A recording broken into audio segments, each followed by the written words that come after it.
Thank you for joining in. Welcome to Cancer Talk with Dignite. My name is Raghuveer and I'm your host for today.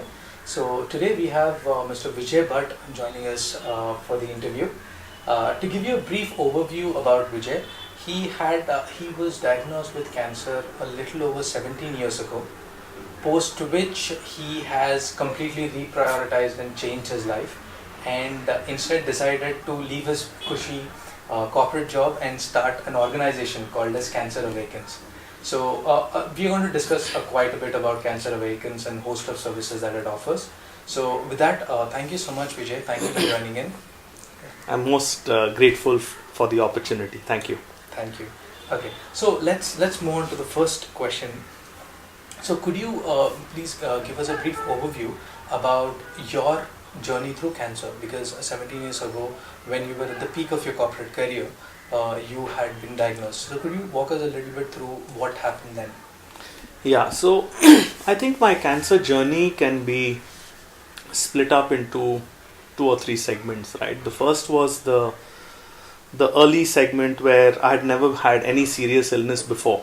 Yeah. And I was suddenly diagnosed with colon cancer. Yeah. Right? And I had to go through surgery very quickly. The surgery was successful.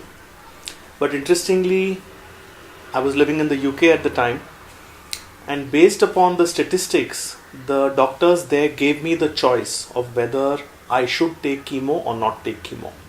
They did not mandate it. They asked me to choose. Okay. And when I looked at the statistics and talked to a few people, I realized that the difference between taking chemo and not taking chemo was so marginal that I didn't want to put my body through the chemo. Okay. So I chose not to take it. Okay. In a way, that was the very early periods of my cancer experience. The second stage was when, after deciding not to take chemo, now the question is, what do I do? How do I keep myself in good health? And the doctor said, well, go away, lead a normal life, hope and pray that it doesn't come back. And to which I said, sorry doc, I'm not a hope and pray kind of guy. Yeah. What can I do?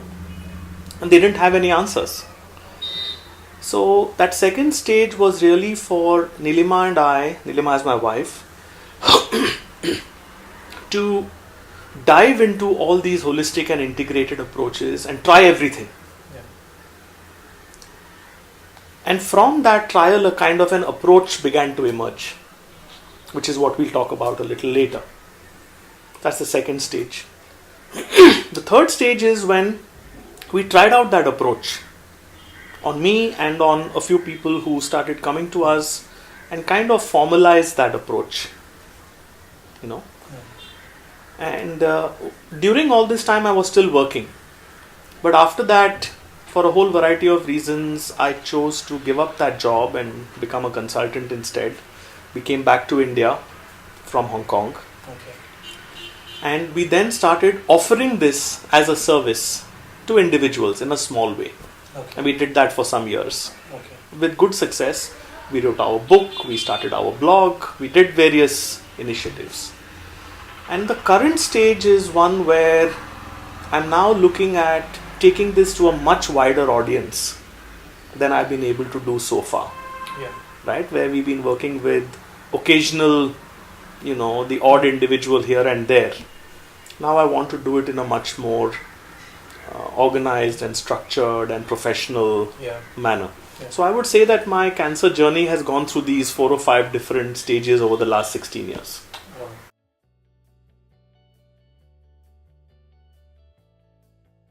So when I was going through your website for Cancer Awakens, right, 2 things that really struck was, the first thing was the training program, the Sherpa training program, and the other thing was the Thriver program. I think this is one of the first unique cases where there are programs specifically for cancer patients or for the community within the cancer patients. So could you help us emphasize a little bit more and introduce what these 2 services are?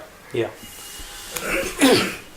So everyone knows that cancer is now reaching epidemic proportions. In America, 1 in 3 people are going to get cancer. That's a shocking statistic. Yeah. Most people also get decent medical care. But the non-medical care, the psychological, emotional care, is poor even in the developed world. And it is very poor in India.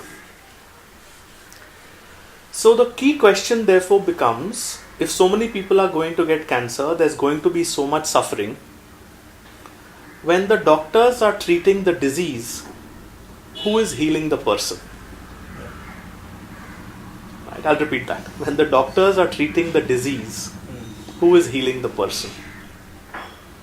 No one is. And therefore the trauma, the psychological and emotional impact of cancer on the individual and the family goes unaddressed for many years. Yeah. And so we said that I was fortunate enough to get extremely good help in my early days. Why should that not help be available to everybody who's going through cancer? And so based upon our approach, which I mentioned earlier, we have created a structured program that patients can benefit from. That is the Thriver program, and I'll explain that in a moment. Okay. And that Thriver program is going to be delivered by people who have had a first-hand experience of cancer in some way. Either they have faced it themselves, or they have been caregivers, or they are practitioners, or they may be trained and certified coaches. So for them, we have created a training and a certification program called the Sherpa program. Okay. Okay. So to summarize, the Thriver program is for patients and families to receive. Yeah. And the Sherpa program is for people like me, other people like me, who want to give back, Yeah. but don't know how to give back. Yeah. Yeah. So Sherpa program is essentially training the trainers. Yes. Basically, the future trainers. The who are able coaches. to coach. Yes. Okay. Okay. Very interesting. And so I will include the links to the programs in the description. If anybody is interested, Yeah. they'd be happy to look into it.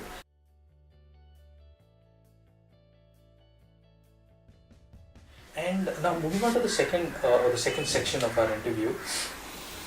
Over our conversations, you mentioned briefly about the 5 shocks that are associated through the cancer journey. Could you help us walk through what those 5 shocks Sure. are? So as I said before, the cancer journey is not only a difficult one, it's also a long one. Right? It lasts for many years, Yeah. unlike many other illnesses. And people go through a very tumultuous and time filled with great turmoil. Yeah. And so what we realized working with people and doing all the research that we did is that the cancer journey basically can be brought down to these 5 shocks, as we call them, or the 5 phases in the cancer journey. So let me explain each one of them. The first shock is when you're diagnosed. For most people, it comes out of the blue. For most people, the shock and trauma of being told that you have cancer is something that really, it punches a hole in your self-esteem. And people are really taken aback by a cancer diagnosis. And because in our society, cancer is immediately associated with death and mortality, the first thoughts that go through people's mind is And dead end. dead end. Yeah. My life is over. Yeah. Right. And because we are unprepared to deal with death, it has a tremendous amount of psychological, emotional, spiritual, relational, physical impact. Yeah. Right. So the first shock is just that of the diagnosis itself. The second shock is when you start getting your treatments. Because suddenly you have to become an expert in medical things. Yeah. You have to learn a lot of new language, you have to go and get all kinds of tests done, CT scan, PET scan, ultrasound, all kinds of tests and blood tests and this and that and the other. And even the treatments themselves, surgery is a violation of the body. Yeah. Chemotherapy is basically they are giving you carefully calibrated doses of poison, right, which your body has to deal with. Similarly, in radiotherapy, they are going to give you calibrated doses of radiation, which is bad for us, as we all know, right? So as you go through that process, you suddenly feel that you are no longer the person you were. You just become a number, a hospital number. Or you just become this colon cancer or that breast cancer. So there are some real challenges with the treatment, but there are also challenges with the psychological makeup of the individual in that second shock. And that second shock period can last somewhere between a few weeks to a few months. The third shock is when you are told that either your cancer has recurred or your cancer has spread, or that the treatments have not been successful in arresting the cancer. Right? Now, I was lucky that I escaped after the second shock. Right? But not everybody is so lucky. In fact, most people are not going to escape in the second shock. They're going to go through the third shock. Yeah. The third shock is more severe than the second shock, because suddenly you realize that all the effort that had been put in, all the money that was spent, all the doctors who put in their best, it hasn't worked. Yeah, you're back to square one. And maybe worse than square one. Yeah. Because cancer has spread or grown or something like that. Yeah. Now what happens is that the medical treatments become more intensive, more aggressive. People start to say, take this experimental drug, try this, try that, all kinds of stuff you're trying. You're more confused than ever. Yeah. And you know that things are not going well for you. And now you're really worried about the future. You're thinking about what's going to happen to my family, my plans and my career and all of that stuff. So that has a slightly different kind of a experience, the third shock. Yeah. Again, if you're lucky, you may escape from that third shock, but most people don't. Then you get the fourth shock. And the fourth shock is when the doctor tells you that we've done everything we could, nothing more to be done, now there is no hope. Now you have to come to terms with the fact that your life is going to end at some stage. This in technical terms is called palliative care, right? Where the effort is to keep you comfortable and pain-free. This has very different issues because now you're confronting your own mortality, your impending mortality.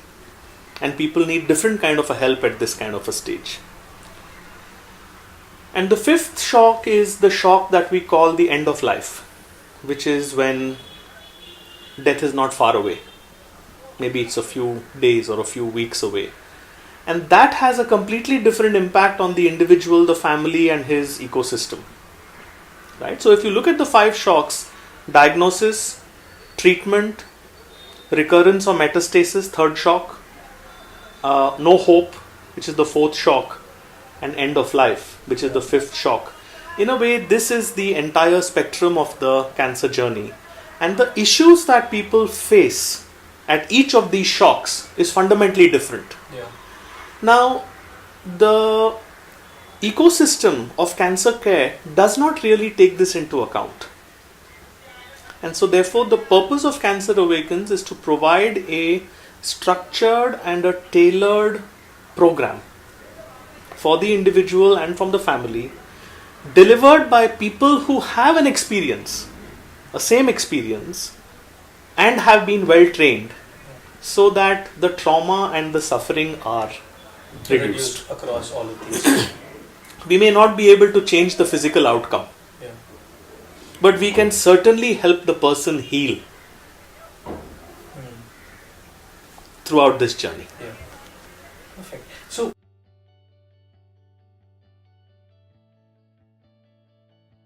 speaking about healing, right?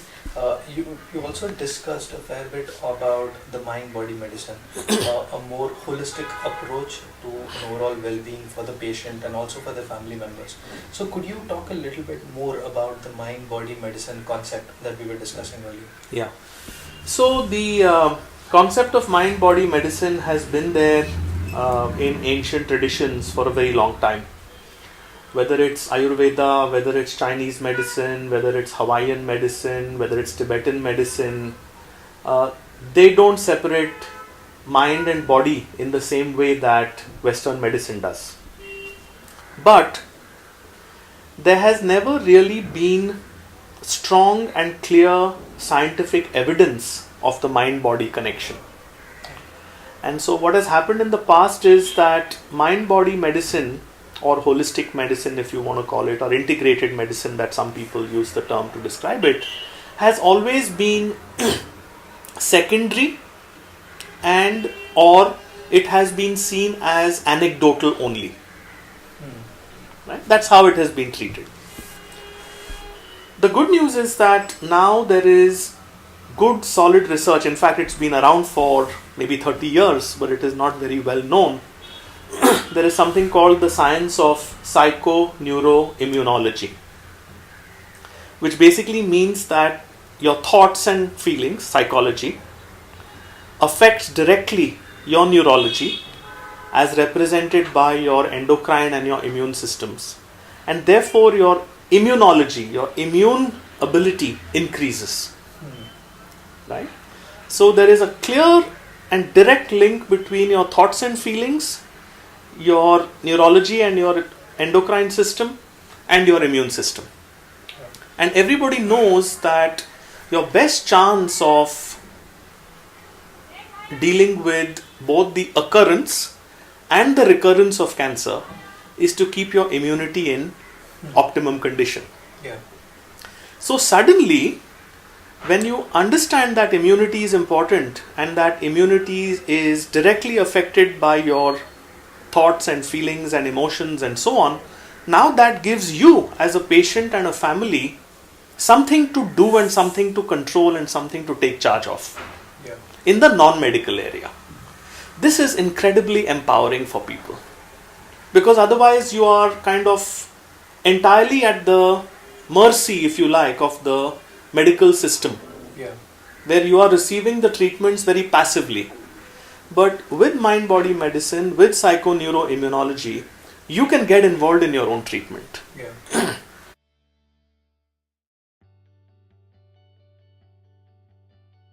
So what are the 5 different aspects that you mentioned around mind-body medicine? Yeah, so let's just say that we talked about immunity having to be kept in optimum condition. Yeah.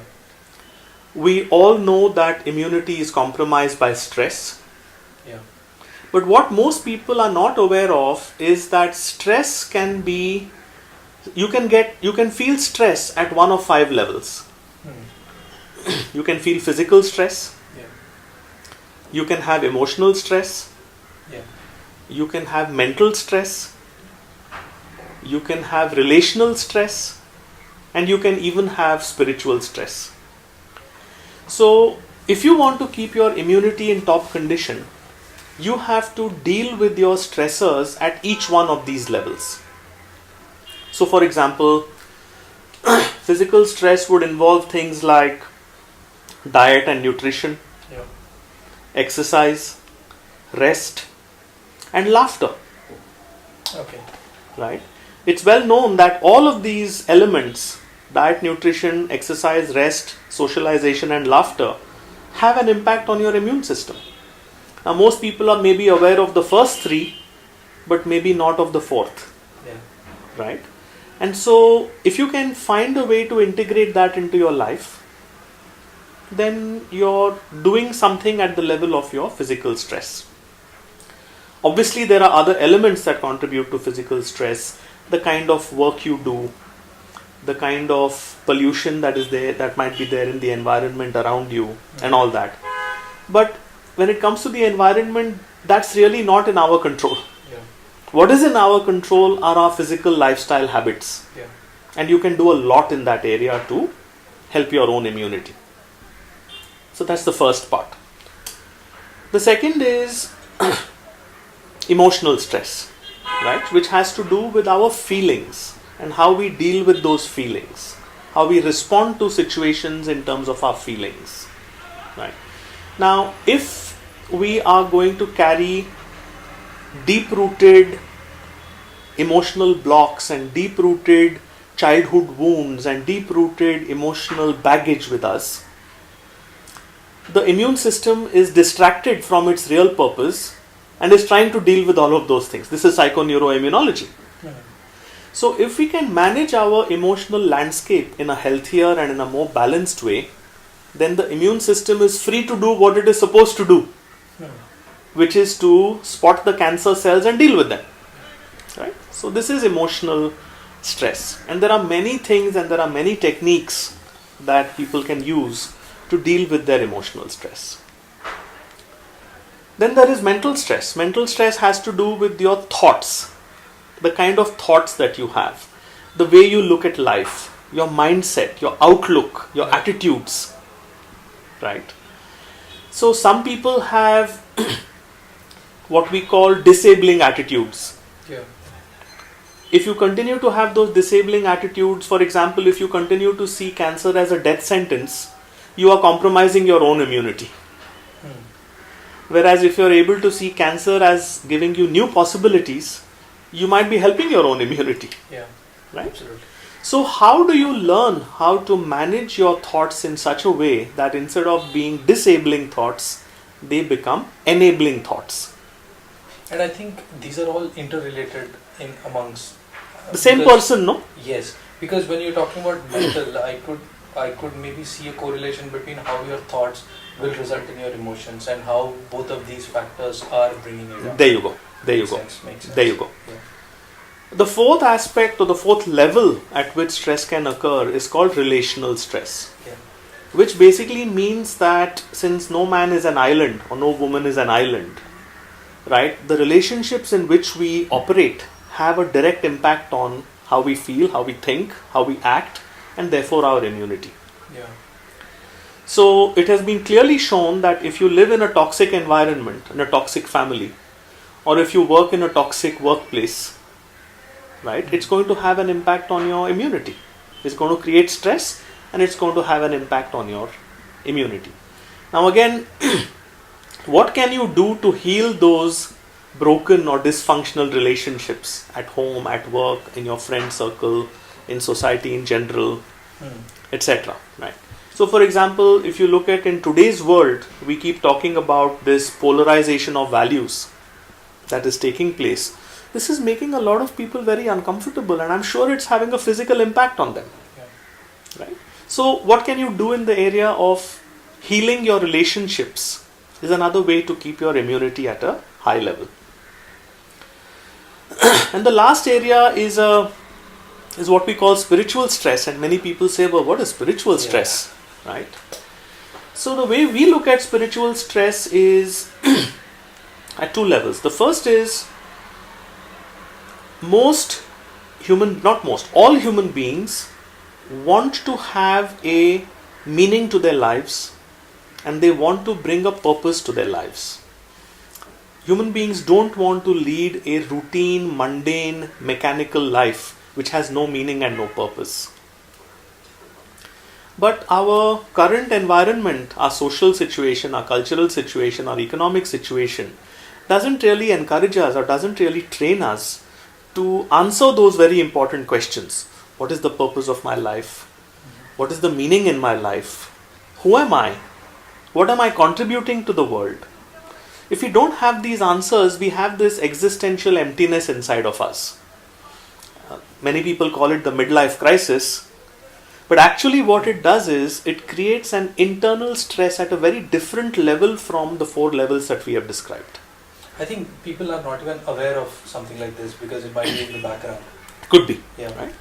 The second dimension of spiritual stress is that when we have become an individualistic society and a ego-driven society and a consumption-driven society, we have lost touch with the fact that there is a whole wide world around us, outside of us, right? And that whether you want to call it spirit or God or divine or the universe or whatever you want to call it, which is out there, right, keeping this magnificent life going, we have lost touch with it, right? And so if we can find a way by which we can discover purpose and meaning in our lives, if we can find a way by which we can reconnect with that source that gives us life energy, then we can deal with our spiritual stress.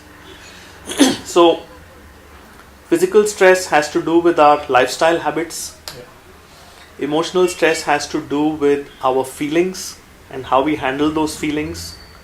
Mental stress has to do with our thoughts, whether they are enabling or disabling. Relational stress has to do with whether our relationships are healthy or toxic.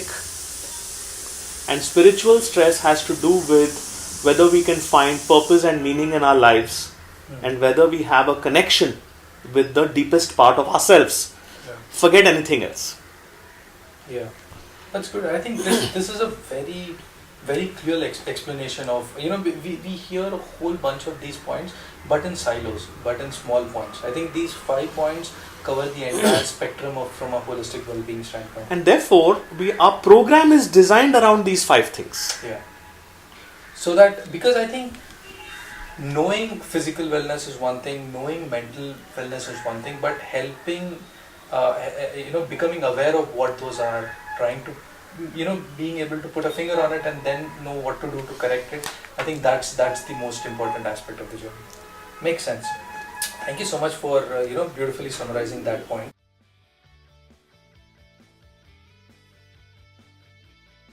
Now we'll move on to the third section where we will talk about tips to cancer patients and caregivers, right? So every patient, every survivor that we know usually says a point saying that I wish I had known this when I was diagnosed or when I was just starting out on my journey. So what are those few key points that you want any cancer patient who's newly been diagnosed to remember from something that would help them get through that? That's a good question. So, all the people who come and talk to us, who take our programs, I usually say 3 or 4 things to them. The first is, remember that you're not the first person to get cancer. You won't be the last person to get cancer. Many millions of people have had cancer and have walked this path and have done very well. So can you. For that, you will have to learn from the experience and the wisdom of other people who have walked the path ahead of you. And you will have to demonstrate a certain kind of character and a certain kind of courage to be able to walk this difficult journey. But it's possible. So that's my first tip. My second tip really is that remember that cancer is what we call a full trauma disease. What do we mean by that? It means that cancer not only affects you if you're the patient, it also affects your family, the people, your loved ones around you, and it affects the entire ecosystem in which you live. So, cancer cannot be dealt with only at the level of the individual who gets cancer. Cancer has to be dealt with in a broader context as well. And so therefore, you as a patient, obviously you need a lot of care, but you need to be mindful that the people around you need a lot of care too. Yeah. Your family, maybe your relatives, your friends, etc. And so recognize that cancer is not just about you. But cancer affects everybody. The third thing I tell people to remember is that we associate cancer with a death sentence. We think that, if it's cancer, then it's about death. But I invite you to change that frame. I invite you to look at cancer as a growth possibility, as a transformational possibility. Remember that you can either see yourself as a victim of cancer and of life. You can see yourself as a survivor or as a fighter. And you can try and win the battle against cancer. Or, the third option which we recommend is that you can see yourself as a thriver. A thriver is somebody who does not fight his cancer. He actually accepts it and embraces it and honors it. And by accepting it and embracing it and honoring it, you can use it as a springboard, as a mirror for your own transformation and growth. That choice is yours to make. Whether you want to remain a victim, whether you want to be a survivor, or whether you have it in you to be a thriver, and then as a thriver, then also inspire other people to follow your path. These are the three things I normally would say to people. Wonderful.